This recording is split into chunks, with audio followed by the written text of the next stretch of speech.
Let's apply to Umpqua Community College. We'll start on the Oregon Goes to College website. From the College Info menu tab, choose Apply to College.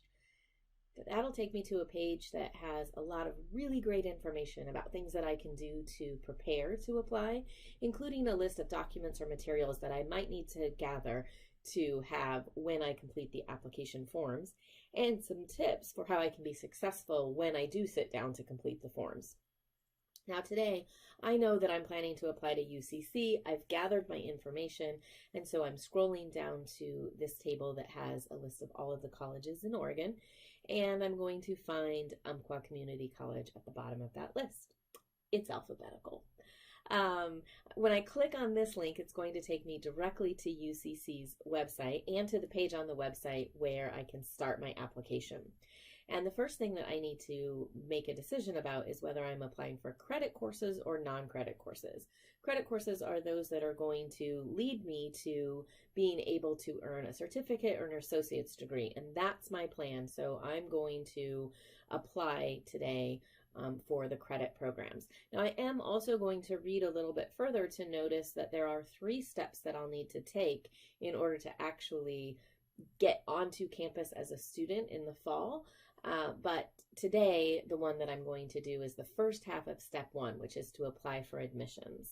And so I'll go ahead and click the Apply Online button. And my first step is to create an account. And before I do that, I'm going to notice a couple of things, including the fact that I'm going to need a Social Security number in order to apply online if I don't have a Social Security number. So and it is possible to apply and attend UCC without having one. But if I don't have one, then I need to use the paper application, which I can do by downloading that here.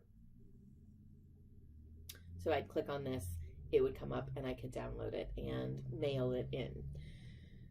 Because I have a Social Security number, I'm going to go ahead and move forward with applying online, and the first thing that I'm going to need to do is create a login and a password, and so I'm going to go ahead and do that now. And one thing that I am making sure that I'm doing is remembering this just long enough to be able to write it down in a secure place so that I don't forget it and can come back later. So I'll go ahead and log in. Okay, and now I'm ready to start filling out the application. And the first thing that I'm going to need to do is to select an application type. I am planning to graduate this spring from high school and start college in the fall. So I will be a first-time freshman. And that's what I want, so I'll click Continue. Okay, so when am I planning to start? That's what this admission term means. I'm planning to start in the fall of 2021. I'm graduating in the spring of 2021. We'll start the following fall, so fall 2021. I also am going to make a note that throughout this application, if there's a red star or asterisk, that means that that is a required question. If there isn't one, as here, it is optional, but there might be some good reasons to provide that information. So we'll talk about that as we go. For my first name, I'm going to make sure that I'm providing my legal name. That's the name that's on my legal documents, like my high school transcript, a driver's license, if I have one. It's the name that is my legal name, not necessarily the name that I like to be called. We may have an option to share that name later.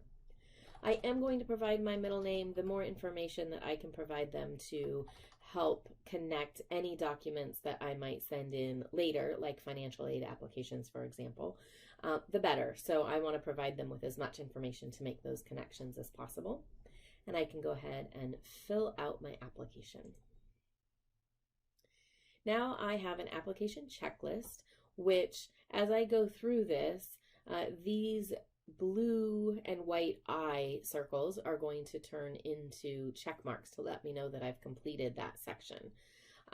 It also lets me know that I can come back and finish later, so I can save information as I go and come back if I don't have time to do it all at once. And also that if I have any questions, I can email to get those answered as I'm going through this. but let's just go step by step. I can skip around if I want to. I could click on this one and then this one, but I'm just going to go step by step, one at a time through each of these sections. And we'll start with additional name information. So they're first going to start with asking whether I have applied before, and they mean, have I previously applied to Umpqua? And for me, the answer is no, so I'll go ahead and choose that. I also have never attended, so the answer is no. If you have done either of those things, you'll want to go ahead and say yes. Check to make sure that you did in fact provide your legal first and last name.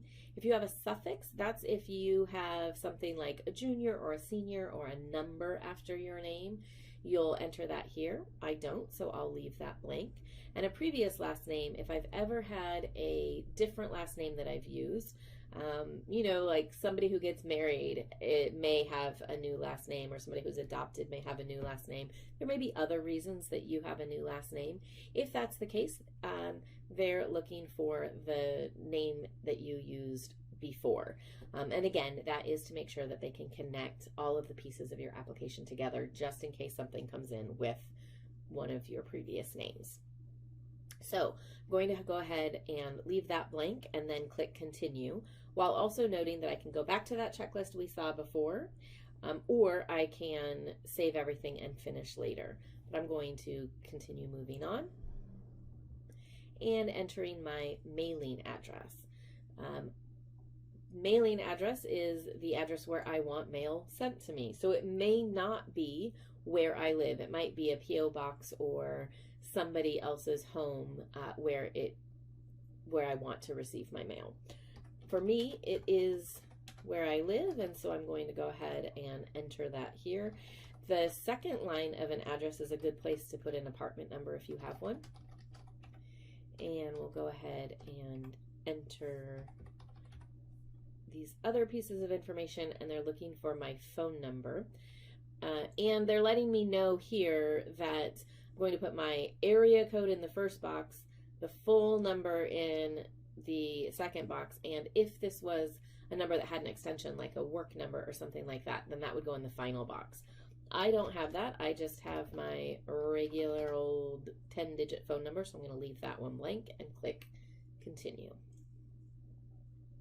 Now they're asking about my cell phone. Now my cell phone happens to be the same, so I'm going to go ahead and enter that again and click continue.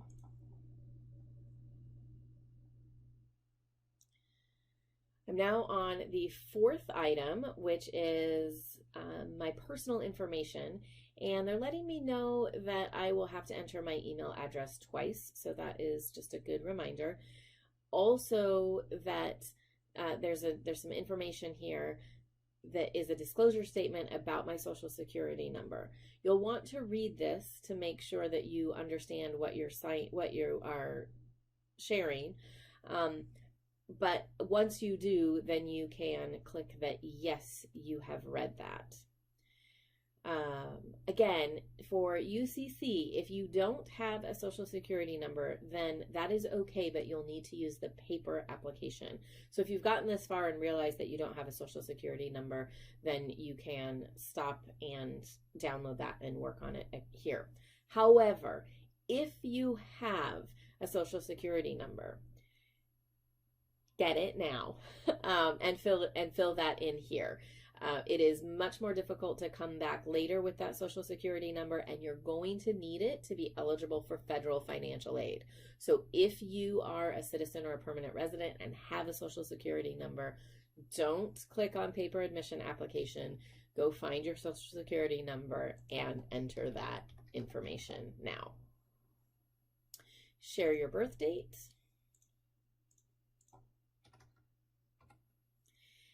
Let them know whether you're a permanent resident of Oregon. So if you consider yourself a permanent resident of Oregon, click yes. And if you aren't, then are you a permanent resident of any of these other states? I'm going to leave that as no response because I said yes to Oregon. And then a question about gender, you can choose not to answer that with a no response, or you can choose to provide a gender identity. Same thing with ethnicity and race. You can leave these blank or fill them out. So your choice, and I'm going to go ahead and fill them out. And you'll notice that you can click on multiple boxes here. And they're asking for my email address. Now I'm providing the email address that I'm using for all of my college and scholarship information, and it's the one that I'm checking at least twice a month, twice a week. I'm checking it at least twice a week to make sure that I am staying on top of things. Now you'll notice that I had just messed up my email address. That's fine. You can just go back and fix that if you do what I did with bad typing. This next question, did my parents receive a bachelor's degree? So did they go to a four-year college and graduate? For me, the answer is no. You'll want to say yes if the answer for you is yes. They're asking that question to determine whether you will be a first-generation college student. Colleges often have special programs or other services available to help students who have different backgrounds or experiences coming into college, and first generation is one of those backgrounds or experiences that many colleges have programs or resources for. So they ask many questions as a way to discover information that will help them to later help you. Not a U.S. veteran, so I'll go ahead and click no, but you could leave it at no response or change it to yes if that's true for you. And then there is a question about allowing the college to text me information about deadlines or reminders. And so I'm going to go ahead and say yes, and you can choose which one makes the most sense for you and click continue. This is a section about my high school, and the first thing that they want to know is where I went to high school. And instead of asking me the name of that high school, they're asking for my high school's code. I don't know my high school's code. You might know yours. It's a 6-digit number, but I don't know mine, so I'm going to use the lookup here. And it starts by asking the state that my high school is in, and I then can click this button.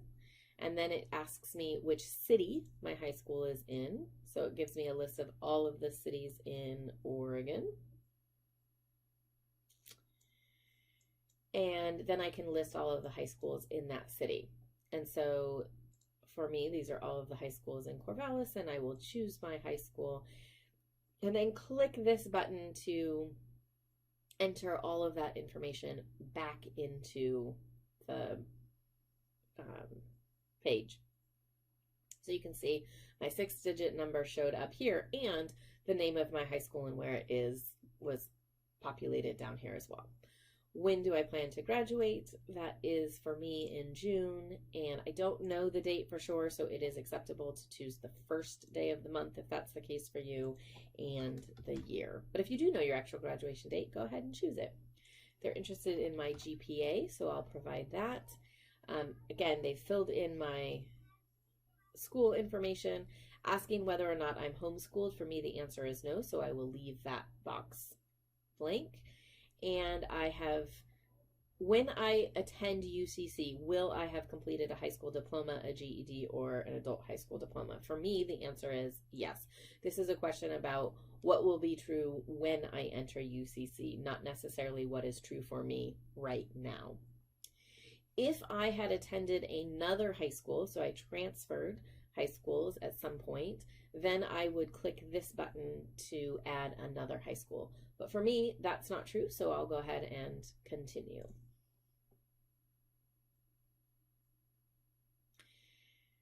Of course, a college is interested in knowing what I might like to study when I arrive, and so I am going to use this drop-down menu to choose. And there are a number of different options, and so you can scroll through here and see what it is that you are planning to study and choose that. And for me, I am hoping to get an Associate of Arts degree for an Oregon transfer. I think that I would like to go on to a 4-year school after, so I'm going to choose that. If you're interested in transferring to a 4-year college, All of these AAOTs that's the Associate of Arts Oregon Transfer, and then these are the different areas of study that might be possible in. And I'm just going to choose the generic one and click continue.